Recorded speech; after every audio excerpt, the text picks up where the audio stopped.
Hello ladies and gentlemen, my name is RemovableSanity and today I am reviewing Warsaw the Game. This has been developed by Pixelated Milk and published by Crunching Koalas. So what is Warsaw the Game? Warsaw the Game is a challenging turn-based tactical RPG set during the occupied capital of Poland during World War II. The premise is that you are a group of heroes who are standing up to occupying forces or navigating the historic streets of Warsaw. Can you survive the 63 days of hell to win the day? The game boasts enlisting men, women, soldiers and civilians with unique abilities, a historically accurate city layout and a deep tactical combat system that allows for non-linear gameplay. And this leads me on to said gameplay. From the beginning, you realise that you don't command soldiers, but normal citizens who hope to rise up and deal with their occupiers. It almost has a Darkest Dungeon inspired vibe about it. The fundamentals of the gameplay is about you taking a group of fighters through war-torn Warsaw streets, completing missions and killing the German soldiers in your way.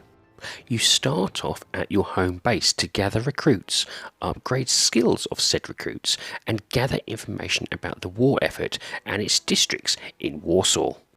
Here you can also swap out gear, barter for new weapons and items, and choose which missions to go on next. Once a mission is chosen, mostly one that helps you from a district falling, you are let loose on the streets.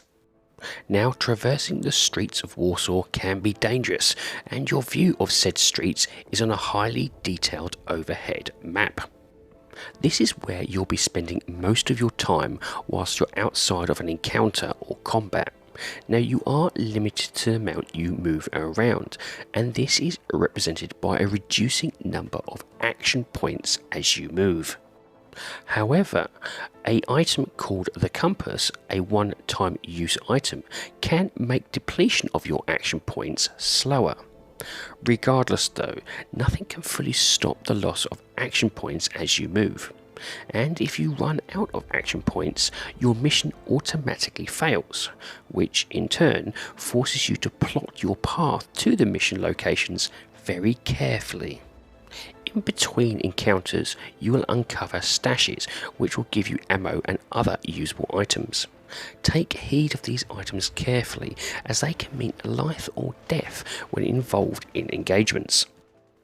Also lurking around the map is personal resident mini-stories, which often require a moral choice for you to make. These break up the movement well, and some are truly heart-wrenching when you realise you have picked a wrong choice. Another aspect lurking around the map are the German soldiers, ready and waiting for you to stumble on their position. Some you can spot before engaging, others only appear once you've accidentally come across them.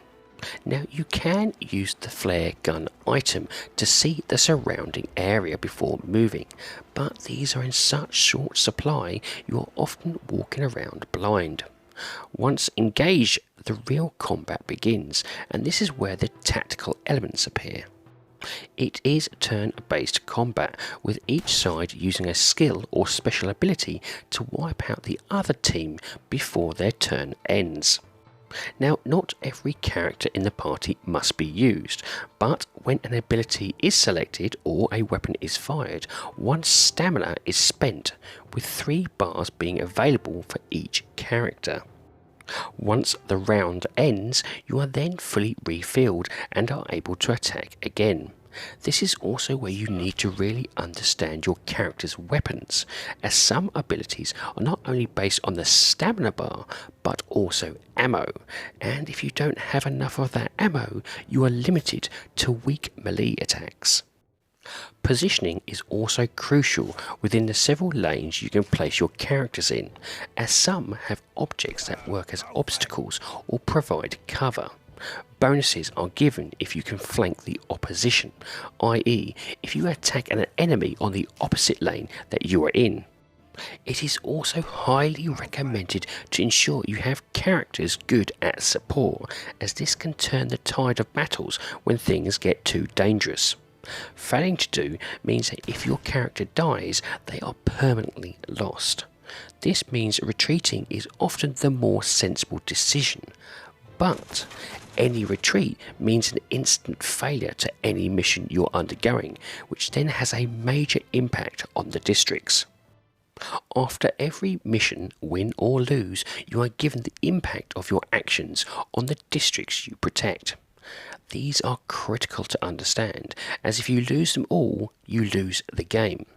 For every failure, attrition goes up in certain districts, and if it hits 10, you lose the district and the supplies it was providing.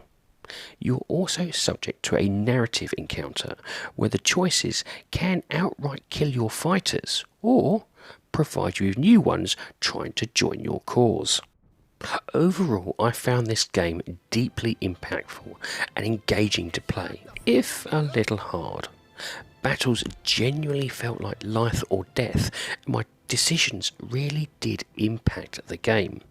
Its blend of meaningful storytelling and fun gameplay is well done, but I do fear the game's difficulty may put some off from continuing. So what about the graphics? Well, visually the game has a comic art style that blends the use of historically accurate tabletop maps and general 2D imagery. Both show off the deep, dark mood that perfectly encapsulates the worn-torn nature of the game. The use of a dark, contrasting palette style works to showcase off the game's disturbing period, whilst at the same time can be uplifting at certain moments. The anime-like intro sequence has an almost Studio Ghibli style that was incredible in my opinion. In-game touches like when an enemy or ally is shot are impressively brutal and help make the battles feel even more tense.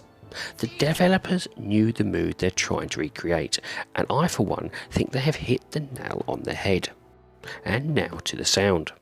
The game has a good mix of jazz-style piano music playing, generally which helps being moody as well as uplifting. Atmospheric effects like external battle sounds, gunfire and distant explosions followed by a silence ramp that audio effect up to 10. This is in complete stark contrast to when you are moving around the map, as there's little to no sound whilst you creep around Warsaw. Again, the sound changes when you are at your home base, as it's filled with deafening noises, upbeat tunes, crashing bangs, and constant chatter. All of these elements suitably sell the setting and unnerving mood of a war-torn city under siege. This game really needs a good gaming headset or soundbar to really get the best experience possible. And this leads me on to the rating of the game. Now I rate games in order of avoid, on sale, great purchase and must own. My rating for Warsaw the game is a great purchase. The game is enjoyable, engaging, but can be a little hard to newcomers. Regardless, I found myself wanting to see the game through, even though my choices may have hindered my progression. Side stories telling the residents' life plays with your emotions, whilst the control system was smooth and easy to use.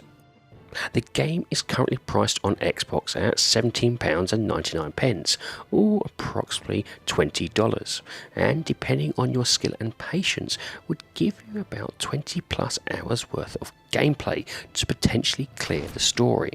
However, with a unique side stories, district choices and a varied plethora of skills to unlock, there is a great replayability value here. If you like your turn-based strategy games set within historical settings, a moody sounds and visually impressive art style reminiscent to Darkest Dungeon, this could easily be one for you. Well, ladies and gentlemen, that's it. I do hope you like this review, and if you do, please like, share and subscribe if you so wish. And if you would like to put some notes or even just a comment in the comment section, I do like reading them. Anyway, Have a great time gaming, and I'll see you all again soon.